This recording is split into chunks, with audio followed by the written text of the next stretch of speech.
तर मित्रांनो, आज मी तुम्हाला काल सांगितल्याप्रमाणे माझी आणि माझ्या अनुची भेट कशी झाली, काय आहे आमची काय आहे स्टोरी, ही सगळी खरी स्टोरी तुम्हाला मी व्हिडिओमध्ये सांगणार आहे. ही कहाणी फक्त माझी एकट्याची नाही, आमच्या दोघांची आहे.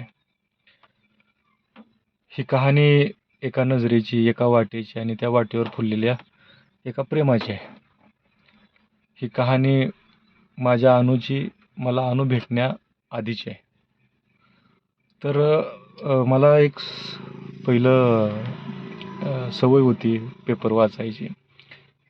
मी सकाळी उठलं किंवा आमच्या चुलत्याच्या दुकानात जायचं, रोडच्या कडेला चुलत्याचं दुकान होतं आणि तिथं जाऊन पेपर वाचत बसायचो. आणि पेपर वाचत असताना एकदा असं झालं की नकळत माझी नजर रोडला गेली आणि रोडला माणसं उभा राहिले, म्हणजे एका पिवळ्या ड्रेसमध्ये अनु दिसली आणि तिच्याबरोबर तिचं कुटुंब होतं, असं बॅग वगैरे होती. अनु पिवळ्या ड्रेसमध्ये, म्हणजे अजूनही आठवते मला, पिवळा ड्रेस घातलेला होता. तिच्याकडं बघितलं आणि मी स्तब्धच झालो. तिच्याकडं पाहिल्यावर तिचं चेहऱ्यावरचं तेज, जसं नाही का ती अंधाऱ्या रात्रीत चांदणं चमकावं तसं ती सगळ्यात उठून दिसत होती. तिच्याकडं बघितलं का नजरच हटत नव्हती, असं ती खूप छान दिसत होती. मग ती बघता क्षणी मग स्तब्ध झालो मी. बघतच राहावं असं वाटत होतं. असं ती तिथं दिसली आणि तेवढंच नजरानजर झाली जसं आणि थोड्या वेळानं ती कोल्हापूरच्या दिशेनं सगळीजण निघून गेली. तेवढीच नजरानजर, जसं नाही का काजव्यांची भेट काय म्हणते ती, की तशा प्रकारचं ते झालं आणि ती तिथनं गेली. विचार म्हणजे ती गेली, ती काय नाव तिचं, कुठली आहे, राहायला कुठं आहे, कोण आहे ती, ही काहीच माहीत नव्हतं. पण नजरेत बसली होती. आणि मग नंतर एवढं एक लक्षात आलं की जी काय तिच्या जवळची माणसं होती ती नजरेतली होती. मग एवढं कळालं की ती गावातली कोणतरी पाहुणे आहे म्हणून, एवढं माझ्या लक्षात आलं. आणि मग ती तिथून निघून जी गेली ती तेवढंच. 3-4 महिन्यानंतर मग योगायोग बघा, परत काहीच नाही. मला वाटायचं मी, म्हणजे नंतर गाड्यांची येण्या जाणाऱ्या गाड्यातनं दिसेल असं वाटत होतं, पण तसं काही झालं नाही. पण 3-4 महिन्यानंतर मग मी तिच्या गावाकडं माझ्या मित्रासोबत पोल्ट्री फार्मचं शेड बघायला गेलो होतो. ते पोल्ट्री व्यवसायात आम्हाला दोघांना उतरायचं होतं म्हणून ते शेड बघायला तिच्या गावात गेलो. मग गावात जात असताना रस्त्याच्या कडेनं जात असतानाच ती हातात झाडू घेऊन असं खाली वाकून असं अंगण झाडताना दिसली मला. आणि मग आश्चर्यचकितच झालो मी. दिसली म्हणजे 3-4 महिन्यानंतर मला ती दिसली. मग काय आश्चर्याचा धक्का जाऊन खुश एकदम. मला आता काय डायरेक्ट ती बी दिसली आणि तिचं घर बी दिसले. मला आता शोधायची काय गरज नाही. आणि मग नंतर काय माझं चक्रा मारायचं चालू झालं मग तिकडं. पण आउटफिट काय मिळत नव्हतं. चक्रा मारायचं पण ती काही दिसतच नव्हती. चक्रा माझ्या असं म्हणजे हेलपाट वाया जायचं माझं.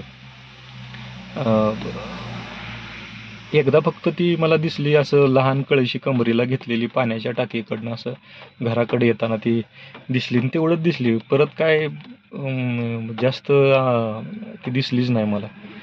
मी म्हणलं आता काय आपलं काय होत नाही असा विचार केला मी मनात. गाठ बी पडत नाही म्हणलं, दिसत पण नाही. मग नंतर मी जायचं बंद केलं आणि परत योगायोग तीच शाळेच्या गणवेशात घराच्या समोरनं चालत असं आतमध्ये वार्डात जाताना दिसली. पुन्हा म्हणला आयला आता ही आपल्याच इथं शाळेला आहे, एवढ्या लांबनं ही कशी येते, काय आहे काय नाही, असं म्हणजे असं लय वाटायला लागलं काय प्रकार आहे म्हणून. पण लय खुश झालो की इथं म्हणजे डायरेक्ट गावात. आणि मग नंतर नंतर लक्षात यायला लागली काय आहे कसं. आणि आता मार्ग सोपा झाला आहे असं वाटलं मला. आणि मग काय आहे, माझा प्रवास पाठीमागं फिरायचा चालू झाला. मग काय करायचो मी, असं डोळ्यात तेल घालून वाटच बघायचं ते येताना, शाळेला येताना आणि शाळेतनं जाताना. ती रस्ताच असं वाटच बघत बसायचो. पण शाळा सुटली की एका ठराविक ठिकाणी जायचो आणि ती तिकडून असं यायची आणि मग मी वाट बघत बसायचो. बरेच दिवस मी तीच केलं असं पाठीमागं फिरण्याशिवाय काय नाही. आणि मग तिचं एकच होतं की असं तिरक्या नजरेनं तेवढी एक वर नजर करायची आणि सरळ आपलं जायची. आणि मला पिक्चर मधल्यासारखं वाटायचं की त्याच्या आईला हे असं मागं वळून कधी बघते असं मला वाटायचं.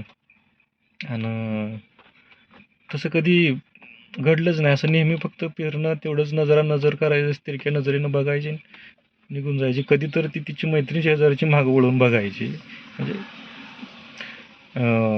पण ती कधी नाही बघितलं नाही. हळूहळू आशा मावळायला लागली. म्हणलं आता काय. मग एवढ्यातनं एक माझा मित्र माझ्यापेक्षा 1 वर्षानं मोठा आहे आणि ह्या क्षेत्रातला त्याला दांडगा अनुभव, म्हणजे लव गुरूच मी त्याला म्हणायचो. मग मी त्याला म्हणलं की अरे माझी अशी अशी परिस्थिती आहे आणि अशी मुलगी आहे, ती मला लय आवडते. मग तिच्या मनात का आहे का नाही हे मला कळलं नाही. म्हणलं तू एकदा बघ. मग मी त्याला ठरलेल्या वेळी ठरलेल्या ठिकाणी आपलं घेऊन आलो आणि नेहमीप्रमाणे ती पण आली. पण त्या दिवशी उलटंच झालं. ती तिरक्या नजरेनं नेहमी बघायची, पण त्या दिवशी ती पण बघितलं नाही तिनं. न बघता असं निघून गेली. मग आमच्या लव गुरूनं मला सल्ला दिला की बाबा इथं तुझं काय नाही होत. ती तुझ्याकडे बघायला सुद्धा तयार नाही लागा म्हणला, तू मागं लागलाय म्हणला काय. मग हे सगळं ऐकल्यावर मला लय म्हणजे वाईट वाटलं मनातल्या मनात. आयला म्हणलं काय. पण हे सगळं सांगताना एक मुद्दा तुमच्या म्हणजे सांगायचा विसरूनच गेला की ज्यावेळी मी तिला बघितलं ती आणि नंतर शाळेच्या गणवेशात घराच्या पुढनं गेले, त्यावेळी मी माहिती काढली. ती काय आहे, कशी आहे, कुठनं येते, काय ही माहिती काढल्यावर मग असं समजलं की तिचा स्वभाव मला लक्षात आला त्यावेळी. म्हणजे स्वभाव कसा माहीत आहे का. तिच्या डब्यातलं जेवण मैत्रिणीला म्हणजे नाही का तिच्या घासातला घास मैत्रिणीला देणं, मैत्रिणींसाठी दुकानात खाण्यासाठी वगैरे खर्च करणं. तिचा दिलदार स्वभाव, म्हणजे सगळं चांगले स्वभाव दिलदार आहे. व्हायला म्हणलं मग स्वभाव दिलदार आहे, स्वभाव राहिला आहे, दिसायला एवढी सुंदर आहे, मग असं मायासारख्या प्रेम करणाऱ्या भोळ्या माणसाला काय पाहिजे. म्हणजे काय म्हणते ती की त्याला वेड प्रेम, त्याला काय पाहिजे असते माणसाला. मग तर तिचा स्वभाव ज्यावेळी मला कळाला त्यावेळी तर मग मी येडाच झालो होतो. आणि मग ही असं सगळं घटना घडली की कळालं. ती म्हणला आता तू विषय दी सोडून म्हणला. आणि मग नाईलाज झाला माझा. आता काय होतच नाही म्हणल्यावर मग काय करायचं. म्हणून मी जायचं बंद केलं. आणि मग मी 2-3 दिवस जायचं बंद केलं तर आणि परत एक दिसली मला इकडे येताना. 1-2 दिवस ती मला दिसली. मी म्हणलं अरे काहीतरी आहे म्हणलं, तिच्या पण डोक्यात काहीतरी आहे म्हणलं. आणि मग मी पुन्हा ते रुटीन चालू केलं. पण माझं धाडच झालं नाही जाऊन पटकन विचारायचं. विचार करायचो मी काहीतरी जाऊन बोलायचो. ती बोलताना कोणतरी बघल आणि तिच्या घरी जाऊन काहीतरी सांगेल, बिचारी शाळा बंद होईल ही डोक्यात भीती होती. आणि आता ही व्हिडिओ मोठा झालाय, मी आता एक पार्ट 2 बनवतो, त्यात सांगतो पुढची कहाणी.